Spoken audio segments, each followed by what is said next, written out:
Assalamualaikum warahmatullahi wabarakatuh. Alhamdulillahil wahidil ahad, lam yalid wa lam yulad wa lam yakul lahu kufuwan ahad. Asyhadu an la ilaha illallah wahdahu la syarika lahu wa asyhadu anna Muhammadan 'abduhu wa rasuluhul karim.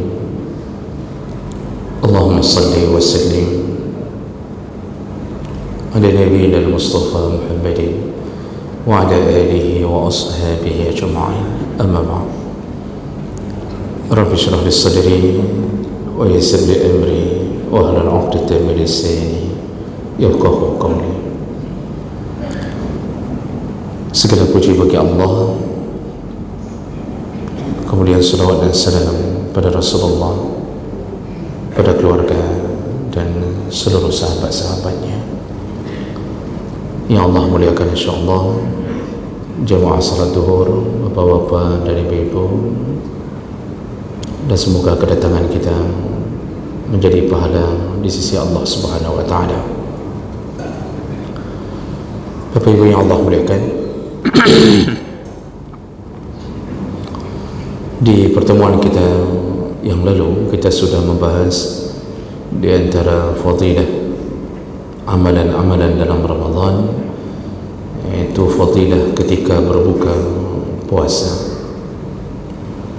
Kita sudah bahas panjang lebar tentang kemuliaan orang-orang yang berbuka puasa, dan juga berdasarkan tuntunan Nabi SAW. Jadi dalam Ramadan itu berbuka puasa pun dihargai Allah. Malah kalau tidak pernah berbuka, malah menjadi perbuatan yang haram. Kita lanjutkan berikutnya. Masih tentang fadilah amalan-amalan dalam Ramadan. Siang hari ini kita akan bahas tentang fadilah beriktikaf, fadilah melakukan iktikaf. Sebelum kita masuk ke dalam keutamaannya, ada baiknya kita kenali dulu apa itu i'tikaf. I'tikaf itu berasal dari bahasa i'takafa, ya'takifu. Secara bahasa artinya al-iqamah ala syai', yaitu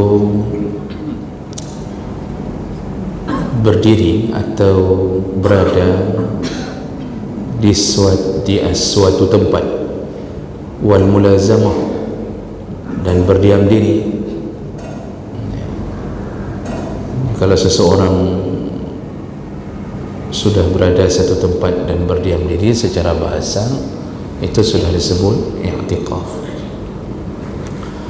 Tapi menurut syariat, i'tikaf adalah al-lubsu fil masjid biniyatin makhsusah, yaitu berdiam diri di masjid dengan niat yang telah ditentukan. Jadi yang disebut dengan i'tikaf, seseorang berdiam diri di dalam masjid dan itu dibarengi dengan niat i'tikaf.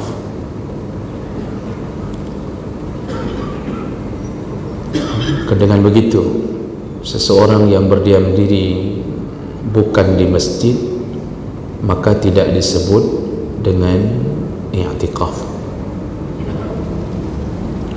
Jadi tidak berlaku i'tikaf di luar masjid. Dan ini perlu dipahami, karena nanti ada yang i'tikaf di balai pengajian, maka tidak disebut dengan i'tikaf. Masalah amalan apa yang dia lakukan, dia berpahala, berzikir, salawat, berpahala, tapi tidak disebut dengan i'tikaf. Kalau dia ada di antara bapak ibu yang dalam Ramadan beriktikaf di kantornya, maka tidak disebut i'tikaf. Bahasanya saja i'tikaf di kantor, tapi tak disebut i'tikaf. Itu namanya lembur, bukan i'tikaf. Dan berapa lama disebut dengan i'tikaf? Berdiam diri itu berapa lama baru disebut dengan i'tikaf? Ada sedikit terjadi perbezaan pandangan dari para mujtahid dalam mazhab berapa lama yang disebut dengan i'tikaf. Secara ringkas, menurut mazhab Hanafi, sekira-kira berdasarkan uruf atau adat kebiasaan di satu tempat, kalau dia berada di satu masjid, orang mengatakan dia sudah i'tikaf, maka menurut Hanafi itu sudah disebut i'tikaf. Jadi kembalinya ke uruf kebiasaan di suatu tempat. Jadi kalau kebiasaan satu tempat orang berdiam diri 5 menit dianggap sudah berdiam diri, maka menurut Hanafi itu disebut i'tikaf. Kalau menurut mazhab Malik tidak disebut i'tikaf kecuali orang tersebut merencanakan atau berada di satu masjid selama 1 hari 1 malam, 24 jam. Kurang daripada itu tak disebut i'tikaf. Itu dalam pandangan mazhab Malik. Sedangkan menurut mazhab Syafi'i, i'tikaf itu sudah disebut i'tikaf sekira-kira orang berada di masjid dengan durasi sebentar saja.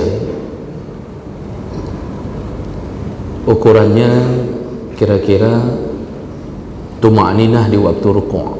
Jadi ukurannya ketika rukuk kita tuma'ninah. Ukuran tuma'ninah rukuk apa Bapak Ibu? Sekurang-kurangnya membaca 1 kali tasbih. Sunnah 3 kali tasbih. Itu ukuran i'tikaf dalam mazhab Syafi'i.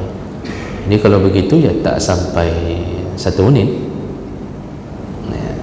Nak sampai 1 menit asal orang merencanakan i'tikaf lalu dia berada di tempat di masjid sekira-kira ukuran tuma'ninah dalam rukuk, itu sudah masuk kategori i'tikaf. Sedangkan dalam mazhab Hambali, i'tikaf itu baru disebut dan baru sah ketika dia berada di masjid selama 1 jam, sa'ah. Ya, dalam mazhab Hambali 1 jam.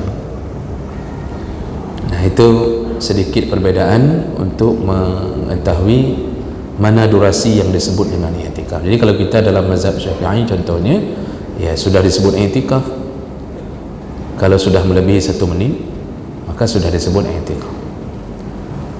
Lalu kemudian biniyatin maksusah, baru disebut i'tikaf kalau ada niat yang tertentu. Apa niat tertentu? Yaitu niat untuk melakukan ibadah, lit ta'abbud. Jadi niatnya ya untuk ibadah. Jadi seandainya seseorang masuk masjid tidak ada niat untuk ibadah, tapi dia berniat li ghardin dunyawi, dengan tujuan-tujuan dunia, atau lam yakhtur fi balihi ay qasdin lam ya'tabir lubsuhu fil masjid i'tikafan syar'iyyan. Jadi kalau seseorang tidak ada niat untuk ibadah masuk masjid, mungkin dia punya kepentingan dunia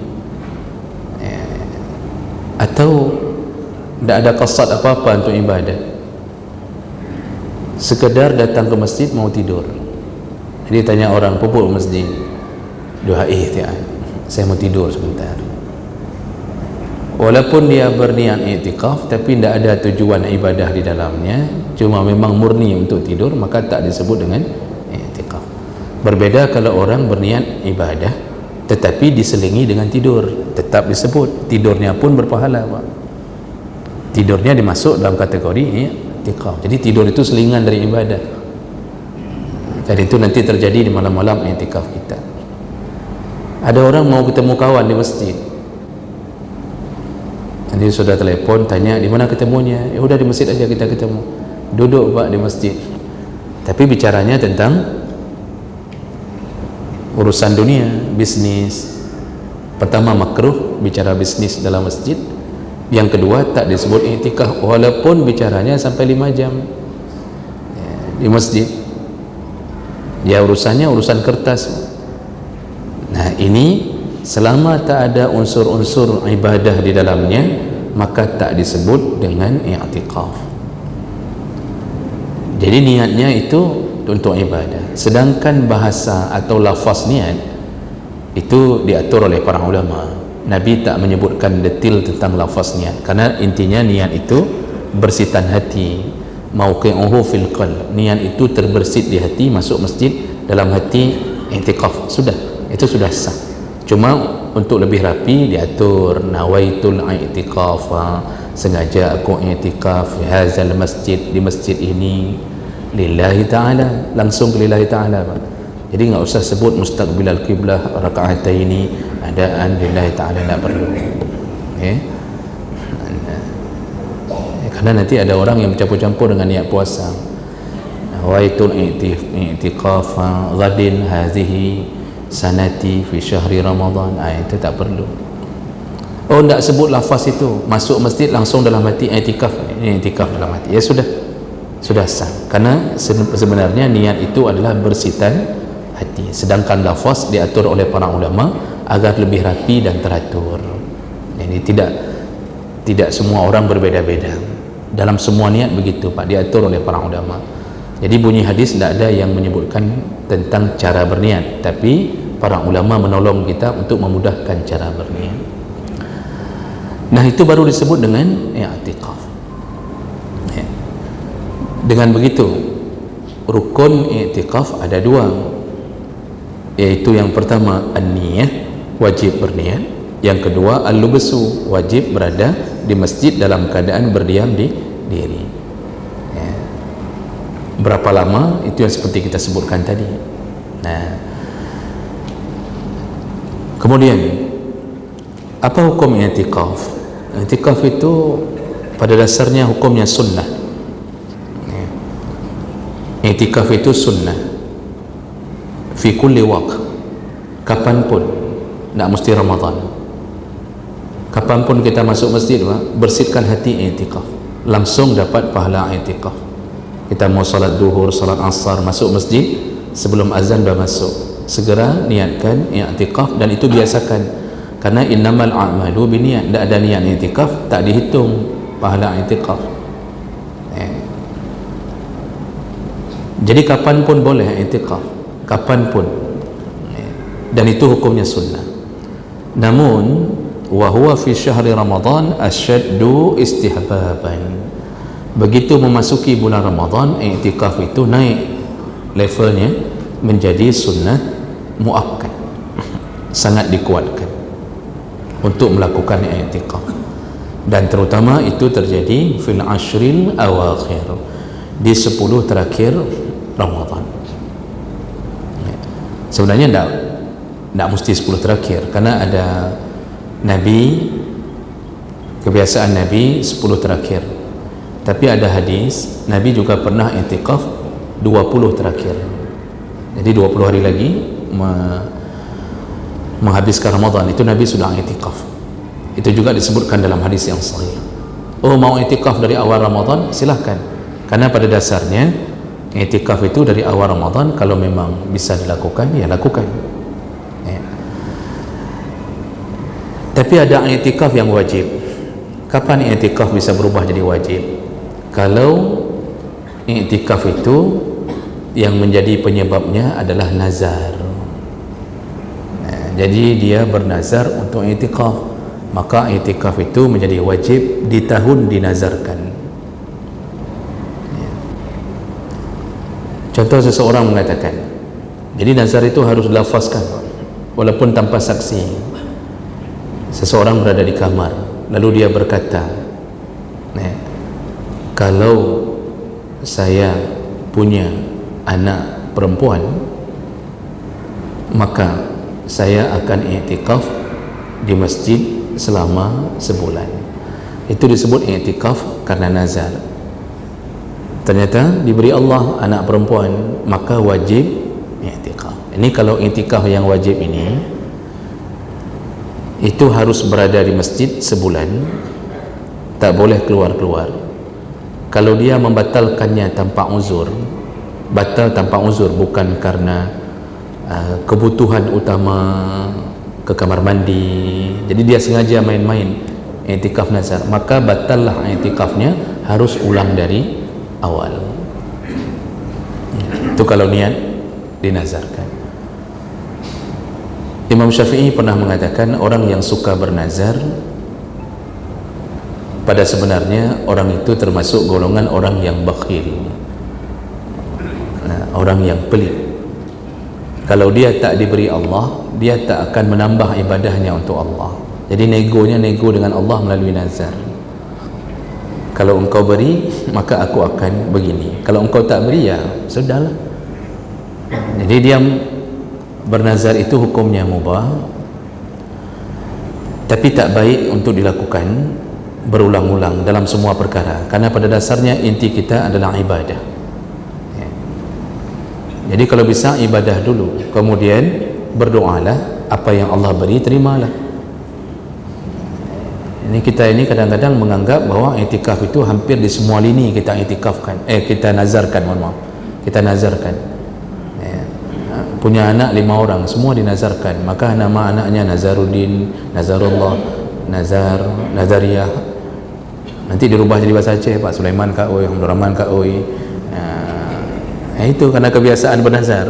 Jadi peduk anak lagi hasil nazar aja. Padahal ada hadis Nabi juga mengatakan, innan nazra la yughni anil haqqi syai'a. Nazar itu tidak mengubah sesuatu yang telah ditetapkan oleh Allah. Anak kita 4 orang lelaki, lalu kita berangan-angan dapat anak perempuan.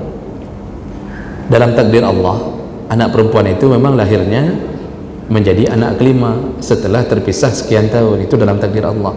Jadi nazar tak merubah takdir. Cuma kadang-kadang manusia ingin meminta kepada Allah Subhanahu wa taala dengan permintaan khusus. Dan nazar itu tidak boleh dinazarkan sesuatu yang sia-sia, tak ada manfaat. Sia-sia tak boleh, nazar pada yang wajib pun tak boleh. Jadi kalau ada orang yang mengatakan, kalau saya lulus PNS tahun ini, maka saya akan salat 5 waktu, tak boleh, Pak. Karena salat itu memang wajib. Kalau saya dikasih anak perempuan, saya akan puasa Ramadan tahun ini, itu menunjukkan dia tak pernah puasa sebelum itu. Perlu dikasih anak perempuan dulu baru puasa. Itu nazar haram, tak boleh. Juga jangan bernazar dengan sesuatu yang sia-sia, yang nampak bodoh-bodohnya. Kalau saya diberikan ini, maka saya akan minum air di 7 kulah masjid. Untuk apa minum air di 7 kulah masjid? Sampai keliling Aceh, Pak. Keliling Aceh cari 7 kulah masjid. Ngapain bernazar dengan 7 kulah masjid? Nanti waktu datang anak, kasih nama nazar kulah. Gara-gara nazarnya kulah. Baik, nak pegat yang sia-sia. Nazar itu pada perkara yang sunnah, sedekah, salat sunnah, itu masih boleh. Jadi kalau sudah sia-sia, tak usah laksanakan. Kalau saya dapat ini, saya akan naik pohon belimbing 70 kali sehari. Ngapain? Kalau sudah terucap yang begitu, maka dilanggar. Jangan dilakukan, dilanggar. Efek daripada melanggar, ganti dengan kafarah sumpah. Disuruh ganti dengan kafarah sumpah. Jangan lakukan yang sia-sia itu. Jadi Bapak Ibu yang Allah muliakan, itu menjadi i'tikaf yang wajib, yaitu i'tikaf nazar. Baik, setelah kita tahu sedikit tentang apa itu i'tikaf, nanti kita sambung perkara yang disunnahkannya. Maka kita lihat dulu apa keutamaan atau fadilah kita beriktikaf. Yang pertama, orang-orang yang beriktikaf, maka dia telah mengikuti sunnah nabinya sallallahu alaihi wasallam. Karena salah satu kemuliaan kita adalah mengikuti Nabi sallallahu alaihi wasallam. Nabi itu selalu i'tikaf. Walaupun sunnah, tapi Nabi selalu i'tikaf. Aisyah radhiyallahu anha menyebutkan, kana Rasulullah sallallahu alaihi wasallam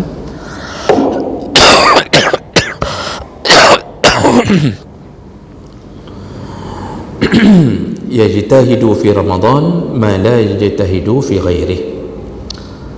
Rasulullah itu selalu kalau datang Ramadan itu jihadnya beramal lebih hebat daripada di luar Ramadan. Jadi dia Rasulullah SAW itu menambah kualitas ibadah. Rasulullah itu orang yang betul-betul ibadah, tapi begitu Ramadan dia tambah kualitas ibadahnya. Jadi bukan berkurang. Kita kadang-kadang menjadi manusia aneh. Di luar Ramadan bagus ibadah, malah dalam Ramadan yang banyak kita tinggalkan. Di luar Ramadan salat jamaah, dalam Ramadan tak salat jamaah. Ini aneh. Ada yang lebih parah lagi, dalam Ramadan tak peduli dengan yang sunnah-sunnah, di luar Ramadan dia peduli.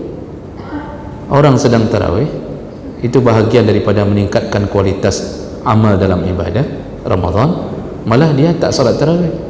Makin 10 terakhir makin tak nampak di masjid. Di mana kita cari dia? Di serba 35.000. Di sana kita dapat ya. Jadi kumpulnya di fashion, kumpulnya di kedai kopi ya. Aneh sekali. Ramadan menjadi ajang untuk belanja. Boleh belanja, tapi jangan ganggu ibadah. Ya belanjalah jam-jam 9 sampai jam 12. Jadi jangan ganggu ibadah. Malam habiskan bersama Allah Subhanahu wa taala. Ya, apalagi 10 terakhir. Jadi Aisyah mengatakan sambungannya, wa fil ashril awakhir minhu ma la yajtahidu fi ghairi. Malah Rasulullah ketika 10 terakhir Ramadan itu betul-betul bersungguh-sungguh melebihi hari-hari sebelum 10 terakhir. Dalam hadis yang lain, tadi hadis riwayat Muslim, dalam hadis riwayat Bukhari Muslim, Rasulullah juga digambarkan oleh Aisyah, kana Rasulullah sallallahu alaihi wasallam idza dakhala al-ashr al-awakhir min Ramadan, kalau sudah masuk 10 terakhir Ramadan, ahya al-lail, Rasulullah menghidupkan malamnya. Artinya Rasulullah menghindari untuk banyak tidur. Wa ayqadha ahlah, bahkan beliau membangunkan keluarganya.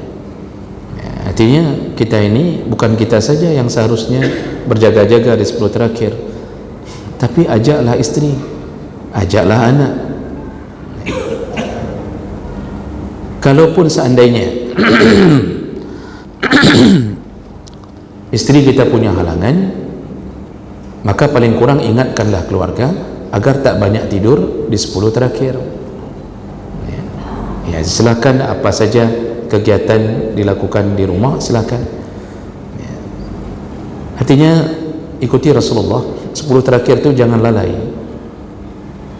Ingat hadis Nabi yang lain, innamal a'malu bil khawatim. Kata Rasulullah, ukuran amal itu, ukuran amal Allah memperhatikannya di yang terakhir.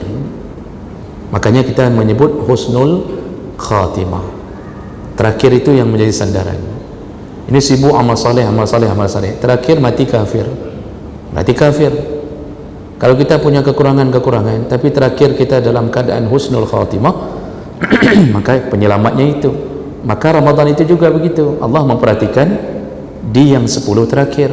Ini jangan 10 terakhir di situ pula kita melempem, malah tidak buat apa-apa lagi. Waktu dari 1 sampai 20 itu luar biasa jihadnya. 1 sampai 5 jangan ditanya apa. Itu orang gila pun solat tarawih. Penuh mesti, penuh menasah. Sampai panitia menasah merencanakan untuk meluaskan menasah. Begitu malam ke-6 rencana itu dibatalkan. Orang sudah tak ada lagi, hilang. Terus kecil, terus kecil, terus kecil. Itu berarti salah kaprah. Malah yang akhir yang harus dikejar betul. Nah, salah satu caranya dengan i'tikaf. Lalu kemudian bahkan Rasulullah digambarkan oleh Aisyah wasyaddal mi'zar, dan dia mengencangkan ikatan sarungnya. Maksudnya beliau tak lagi menyentuh isteri di 10 terakhir Ramadan. Artinya tak menyentuh, beliau hindari karena beliau sedang berada di dalam i'tikaf. Wala tubashiruhunna wa antum aqifuna fil masajid. Janganlah engkau melakukan hubungan dengan isterimu sedangkan engkau sedang i'tikaf di masjid. Artinya tak baik membatalkan i'tikaf dengan urusan nafsu itu. Jadi 10 terakhir itu betul-betul dijaga oleh Rasulullah sallallahu alaihi wasallam. Dalam hadis riwayat Bukhari Muslim yang lain dari Aisyah juga, Qalan anna Nabi sallallahu alaihi wasallam kana ya'takifu al-ashr al-awakhir min Ramadan. Rasulullah itu selalu i'tikaf di 10 terakhir Ramadan hatta tawaffahu Allah, sampai beliau diwafatkan oleh Allah. Summa i'takafa azwajuhu min ba'dih, lalu kemudian isteri-istrinya pun beriktikaf. Jadi Rasulullah itu senantiasa i'tikaf di 10 terakhir sampai meninggal.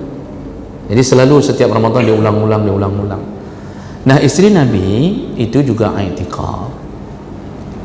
Jadi kalau begitu, kalau ditanya apakah perempuan boleh i'tikaf, dalil ini menyebutkan isteri-isteri Nabi ikut beriktikaf. Aisyah radhiyallahu anha yang pertama sekali meminta izin kepada Nabi untuk i'tikaf, diizinkan oleh Nabi sallallahu alaihi wasallam. Namun kalau perempuan mau i'tikaf, bagi para perempuan itu yang perlu diingat, yang pertama ada syaratnya, ada syarat khusus. Yang pertama harus dalam keadaan suci, sebab i'tikaf itu dilakukan di masjid. Jumhur ulama sepakat dan jumhur ulama mengatakan bahawa syarat boleh melakukan lubas berdiam diri di masjid adalah dalam keadaan suci, artinya tidak dalam keadaan haid atau junub. Itu satu kiasan. Walaupun ada satu dua pandangan ulama mengatakan tak apa-apa selama darahnya bisa ditahan, tak itu ada. Tapi jumhur ulama mengatakan orang perempuan yang haid tak boleh berada di masjid. Masalahnya i'tikaf dilakukan harus di masjid. Maka sebaiknya perempuan yang sedang tidak suci ya lakukan ibadah di rumah, zikir, istighfar, salawat, atau apa saja, menuntut ilmu, baca tafsir. Kalau baca Quran dalam pandangan jumhur juga tak boleh. Itu syarat pertama bagi perempuan. Yang kedua, tidak boleh menyebabkan timbulnya fitnah. Jadi tidak boleh kalau perempuan beriktikaf di masjid lalu timbul fitnah. Kalau tempatnya tak terjaga dengan baik sehingga membuat pandangan laki-laki selalu memandang ke perempuan, apalagi ada satu dua perempuan mungkin yang berpakaian seksi, atau ada laki-laki yang bisa mengintip di kegiatan perempuan, itu malah menimbulkan fitnah. Jadi laki-laki i'tikafnya sudah tergoda dengan keadaan itu, maka si perempuan itu lebih bagus tak i'tikaf. Sama dengan urusan perempuan ke masjid, boleh atau tidak boleh. Walaupun hadis Nabi menyebutkan perempuan lebih bagus salat di rumahnya, tapi dia boleh ke masjid. Makanya Nabi mengatakan la tamna'u ima'akum ilal masajid, jangan larang-larang perempuan ke masjid, jangan larang, walaupun lebih bagus di rumah. Nah, syaratnya apa? Boleh ke masjid, tidak menimbulkan fitnah. Kalau dalam kitab fikih, kalau perempuan itu masih menimbulkan daya tarik dan dia khawatir timbul fitnah, lebih bagus salat di rumah. Tapi kalau perempuan itu sudah berumur lanjut, sudah nenek-nenek, rambut sudah putih, kemudian kulit sudah turun, kulit kepala turun ke jidat, kulit jidat turun ke mata, kulit mata turun ke hidung, terus turun semuanya. Orang melihat pun sudah tak tertarik. Dari belakang boleh tertipu, dari belakang tertipu, dari depan menyesali penglihatan kita. Ini kalau sudah tak tertarik lagi, itu kapanpun boleh ke masjid. Itu dalam kitab fikir disebutkan, 4 mazhab begitu mengatakannya. Jadi nenek-nenek setiap hari ke masjid sudah ada masalah. Nenek-nenek setiap hari ke masjid ada masalah. Oh, ada juga yang jatuh cinta sama nenek-nenek. Ya, itu 1-2, 1 dalam sejuta. Tapi normalnya begitu. Maka i'tikaf juga begitu. Kalau sudah menimbulkan fitnah, bagus perempuan jangan i'tikaf. Maka masjid harus menyediakan tempat yang betul-betul menjaga privasi perempuan. Syarat ketiga, kalau perempuan mau i'tikaf harus izin suami. Bagi yang bersuami, yang tidak ada suami tidak usah, masa minta izin sama suami orang. Izin sama suami sendiri. Kalau tak ada izin, tak boleh. Kalau suami mengatakan kamu jangan i'tikaf, tidak boleh i'tikaf.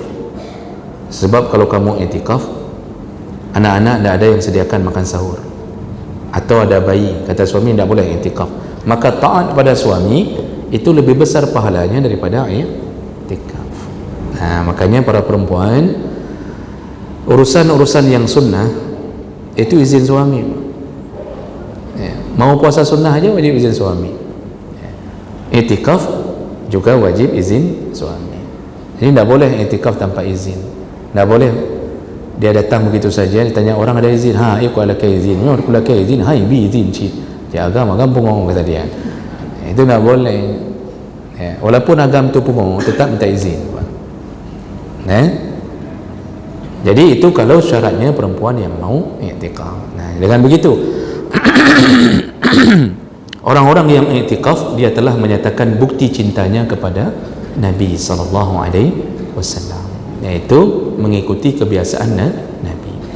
Namun sedikit Bapak Ibu, kita tidak bisa sempurna mengikuti Nabi. Yang namanya i'tikaf mengikuti Nabi, itu i'tikafnya tidak keluar-keluar dari masjid, Pak. Jadi i'tikaf yang sebenarnya mengikuti Nabi tidak keluar-keluar dari masjid. Masuk kapan? Ada dua riwayat. Riwayat pertama menyebutkan hari 20 Maghrib, Ramadan ke-20, sebelum Maghrib sudah masuk, keluar hari terakhir setelah salat subuh di masjid itu, sebelum Idul Fitri, sebelum salat Idul Fitri itu keluar. Riwayat kedua menyatakan, ada hadis yang menyatakan Nabi masuk di hari ke-21 setelah salat subuh, masuk masjid. Itu nak keluar-keluar lagi tu. Mau disisir rambut sama isteri, Nabi memasukkan kepalanya ke gorden, karena batasan mihrab dengan rumah Nabi gorden. Nabi masukkan kepala, tidak sampai memasukkan badan, untuk disisir rambut oleh istrinya. Sampai segitu tidak keluar. Jadi boleh keluar kapan? Ya kalau hal-hal yang tidak mungkin dilakukan di masjid, kamar mandi, itu tak masalah. Begitu i'tikaf Nabi. Jadi siang malam di situ, tidak keluar-keluar. Kalau ada istri mengantarkan makanan, yang dibolehkan mengantarkan atau menemui istri di pintu masjid, tidak boleh keluar dari masjid. Pintu masjid maksudnya pintu tempat area terakhir yang boleh solat, bukan sampai ke pintu pagar tempat parkir, area yang boleh solat. Jadi hantar istri di pintu pagar di lantai terakhir masjid, ya disitulah dadah-dadah bilang, kalau aku tak pulang lagi jangan kahwin lagi ya, dan ya, doakan aku akan menunggumu selama. Ya di pintu masjid itu Pak, sebutkannya. Kalau istri ngantar makanan, begitu i'tikaf Nabi. Jadi tidak keluar. Nah sekarang kita i'tikaf kan tidak begitu Pak. Malam datang, besok udah jadi PNS lagi. Fingerprint jam 7, tidak fingerprint, i'tikaf 10 hari, langsung dimutasi ke Papua Pak.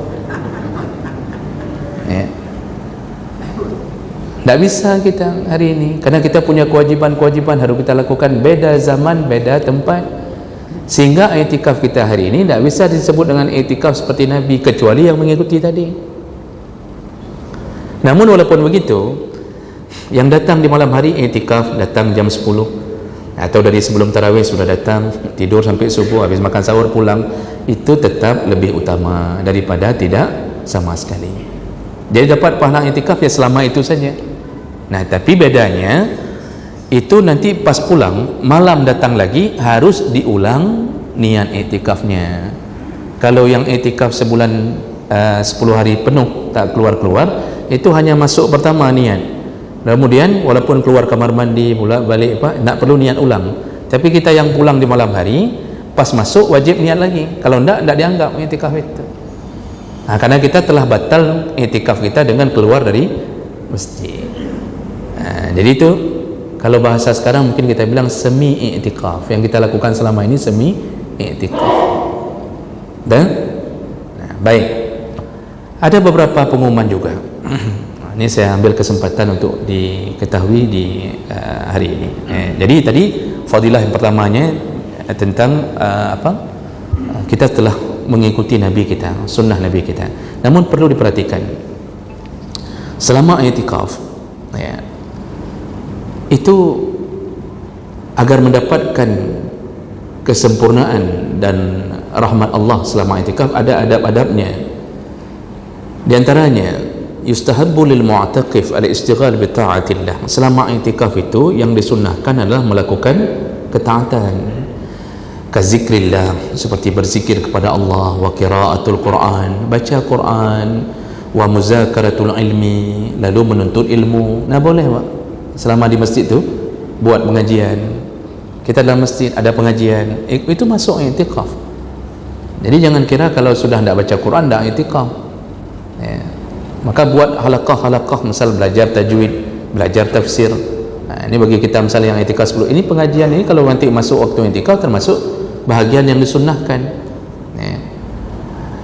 Nah, jadi apapun yang bentuknya ibadah itu sunnah.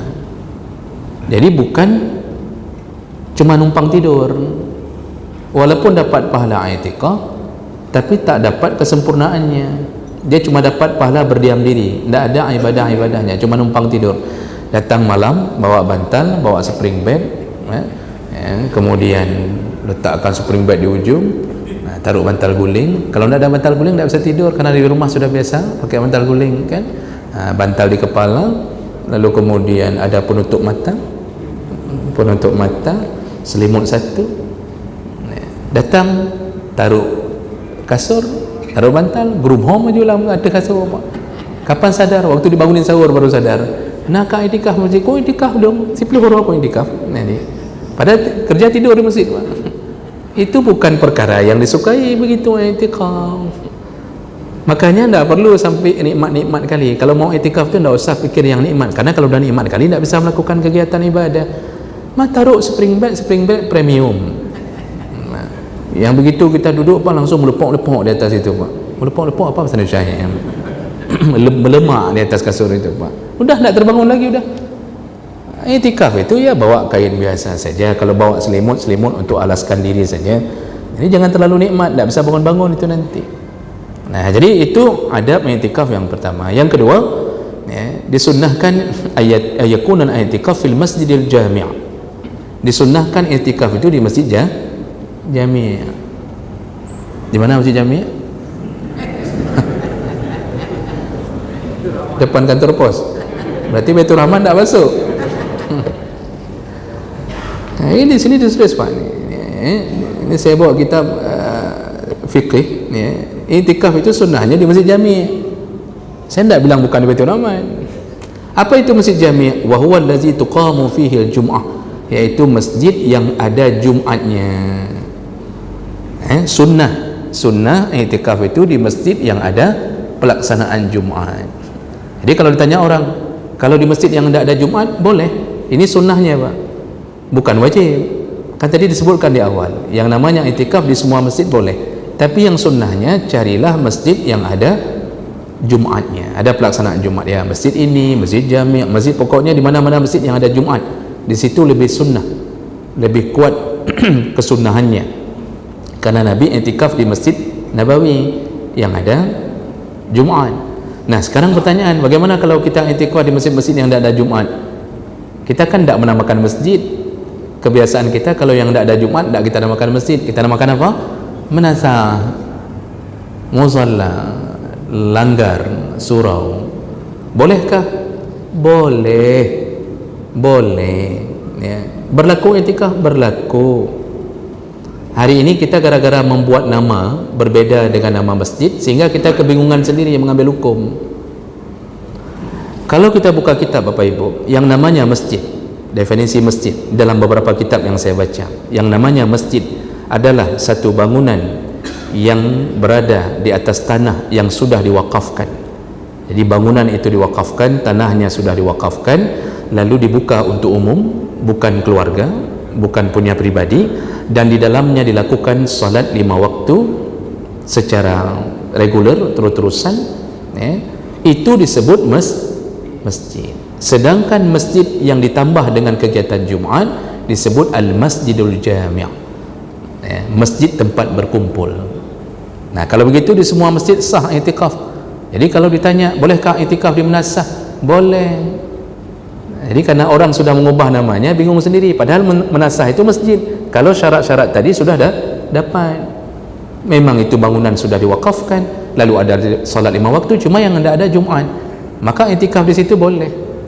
Sama pahalanya dengan i'tikaf, cuma lebih sunnah di masjid yang ada Jumatnya. Nah, jadi ada orang mengatakan begini, Pak, di mana i'tikaf? Di Menasah. Bukan, mana ada i'tikaf di Menasah? bukan panena, kamu yang kurang membaca. Ya. Sehingga ada orang, Pak, waktu kita masuk ke Menasah, kita solat tahiyat, itu dilarang. Nggak boleh solat tahiyat di sini, ini bukan masjid. Ini masjid, cuma orang sudah mengubahnya jadi nama Menasah. Cuma bukan masjid jami', bukan masjid ada Jumat, dan berlaku semua urusan-urusan masjid, termasuk tahiyatul masjid. Jadi tidak perlu yang tahiyat masjid kita rubah waktu kita solat di Menasah, kita rubah menjadi solat sunnah tahiyat Menasah. Tak ada tahiyat Menasah, tak ada, Pak. Ya, ada. Yang ada tahiyatul masjid. Berlaku tidak di Menasah? Berlaku kalau syarat tadi sudah dapat. Inilah kadang-kadang efek mengubah-ubah nama sehingga kebingungan, Pak. Kebingungan, nyo Menasah apa masjid? Menasah yang kan yang masjid kalau syarat tadi ada. Cuma kalau Menasahnya tak hidup, azan tak ada, yang solat cuma lembu-lembu yang ada di dalam itu, Pak. Ada itu di pelosok-pelosok, Pak, tak ada yang solat. Ya, itu tak disebut dengan masjid. Tak disebut dengan masjid.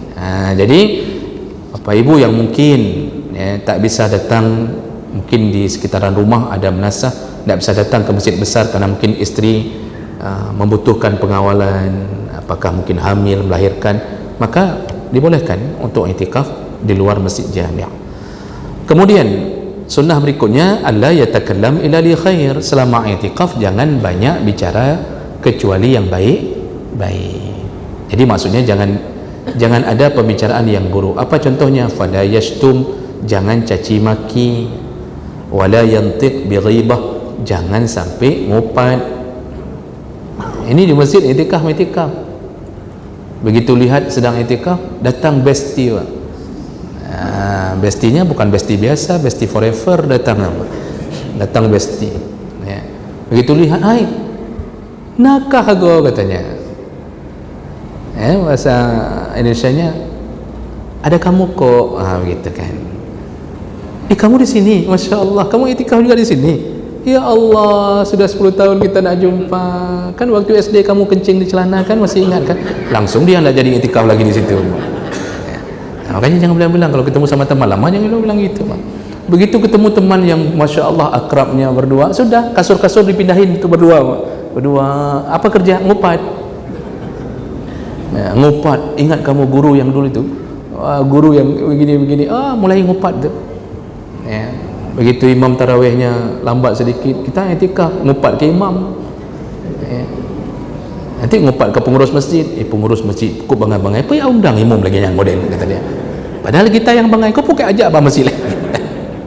Nah, jadi jemaah mudahkan Allah Subhanahu wa taala itu bisa membatalkan pahala i'tikaf. I'tikafnya sah karena syaratnya tadi niat dengan berdiam diri, tapi bisa batal pahala. Maka jangan sampai menghilangkan pahala i'tikaf dengan ngupat.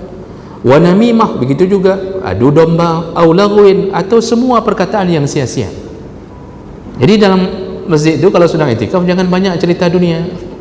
Jadi jangan cerita tentang sinetron ini ada beberapa episode, kemudian isi pertama, jangan usah cerita itu sia-sia, lagwun, perbuatan sia-sia.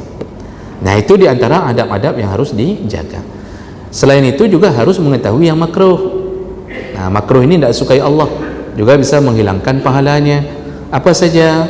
Al-hijamah wal fasdu. Selama i'tikaf makruh melakukan bekam, donor, makruh. Jadi yang mau donor darah jangan lakukan ketika i'tikaf. Ini sedang i'tikaf, datang mobil, kita keluar donor, makruh.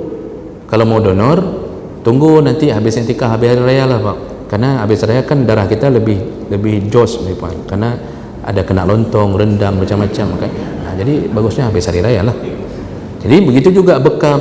Ini sedang nunggu-nunggu i'tikaf, ada yang pintar bekam, disuruh bekam dalam masjid, makruh. Ya, apalagi sampai mengeluarkan darah lalu mengotori masjid, itu makruh. Itu bukan lagi makruh, itu haram. Sampai mengeluarkan darah di masjid, itu haram. Ya. Kemudian juga makruh hukumnya membawa pekerjaan rumah ke dalam masjid, makruh. Jadi selama i'tikaf ada yang bawa di sini, contohnya al-khiyatah, ya, ada yang menjahit, ya, wa kanas jisuf, menenun. Bapak ingat 5 tahun yang lalu ketika viral-viralnya tas rajut. Kalau tidak ingat tidak ada isteri ni berarti viral-viralnya tas rajut Pak, di mana-mana rajut, tasnya tas rajut semuanya. Itu ada yang iktikaf Pak, bawa benang ke masjid, bawa jarum. Dalam iktikaf itu bisa siap sampai 10 tas Pak.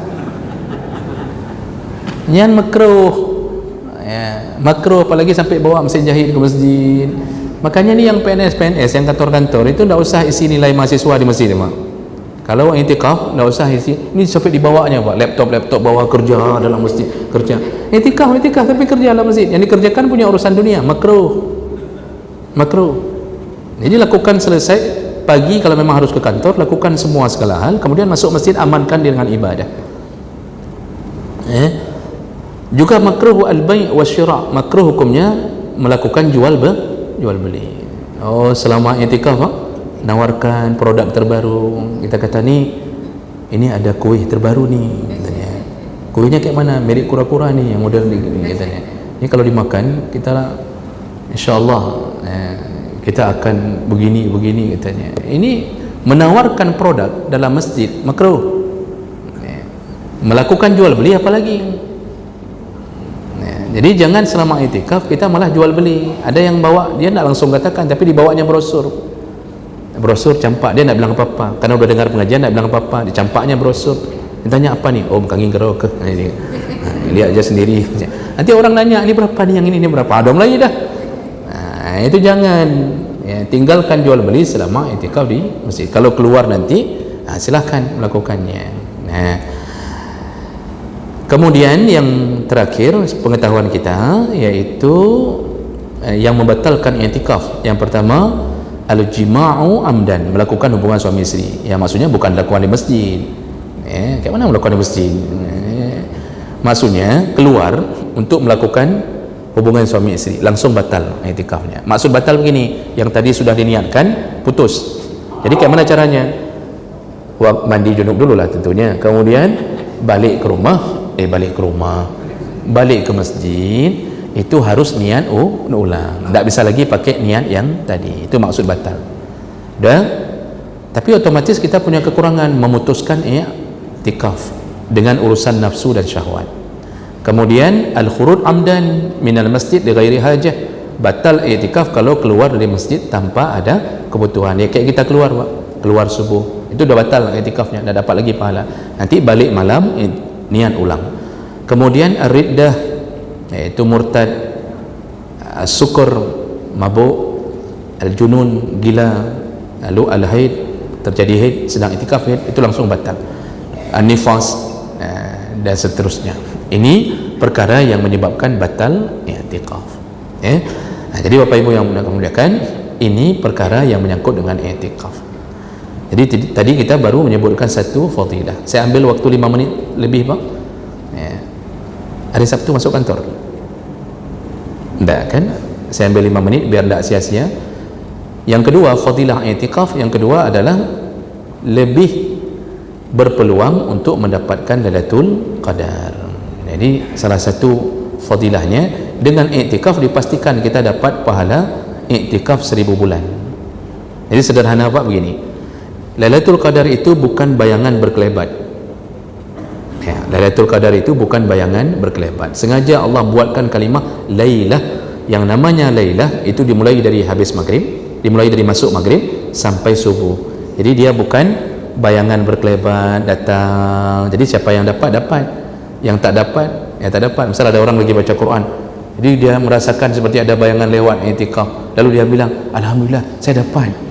Dibangunkan kawannya masih tidur, kau bangai tak kang ini, bodoh kali kau tak dapat urusan, tak dapat baru lewat dia. Bukan begitu. Itu yang lebih parah lagi, yang di WC padahal udah niat i'tikaf Pak, pergi ke WC pas Lailatul Qadar, keluar dia, apa dong? Karena tidak ada pahala seperti 1000 bulan. Akhirnya dia bilang, wah ada ya Allah, sia-sialah, sudah lewat sia-sia. Tidak begitu. Lailatul Qadar itu tak begitu. Lailah itu dari malam maghrib sampai matla'il fajr, sampai datangnya fajar. Jadi jangan mempersempit makna Lailatul Qadar sehingga merasa bahwa seakan-akan terjadi sekelebat bayangan. Nah, semua amalan dari habis maghrib apapun kebaikan itu dikali lipatkan seperti beribadah 1000 bulan. Bapak Ibu, ini jangan lewatkan. Makanya insya-Allah tetap dapat Lailatul Qadar mereka yang datang untuk melakukan solat maghrib, lalu kemudian bersambung solat isya, artinya dia ada solat isya, lalu kemudian solat qiyamul lail, tarawih, lalu dia baca Quran, dan bahkan satu amalan Pak yang jangan tinggalkan, sedekah di 10 terakhir Ramadan. Jangan lewatkan pahala sedekah.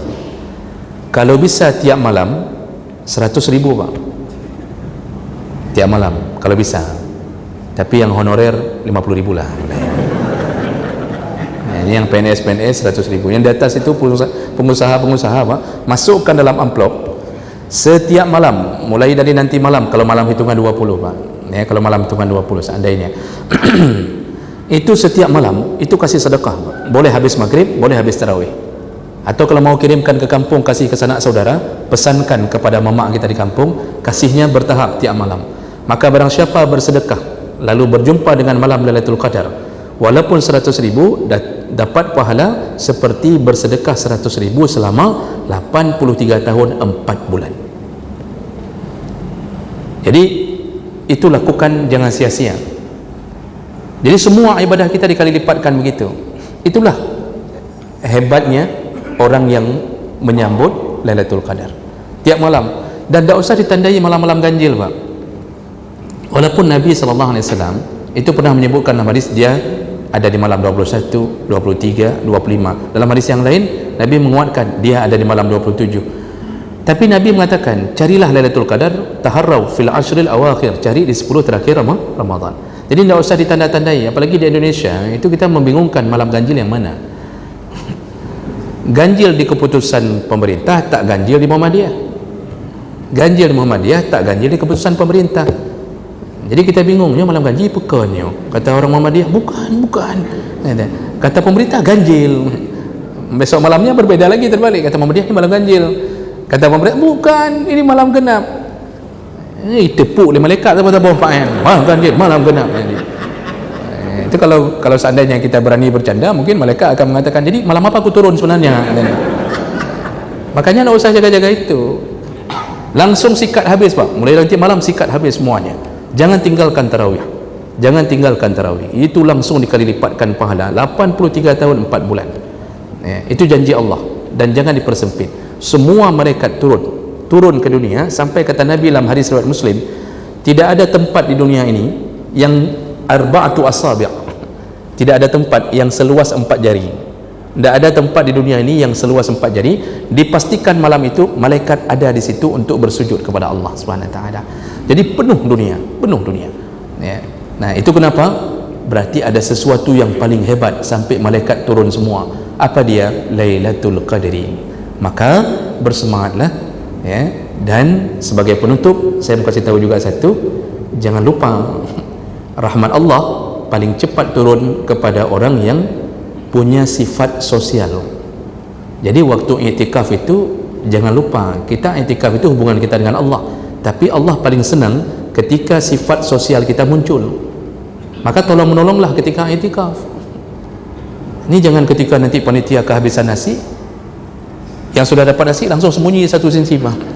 Yang tidak dapat nasi ditaha-taha, dia biar-biar, kayak mana nih, kayak mana, panitia juga bingung ya, mau cari nasi lain hampir menjelang subuh. Seharusnya yang sudah dapat nasi begitu lihat saudaranya tak ada nasi, dia panggil, udah kita makan di sini, nah saya makan nasinya, kamu makan bungkusannya.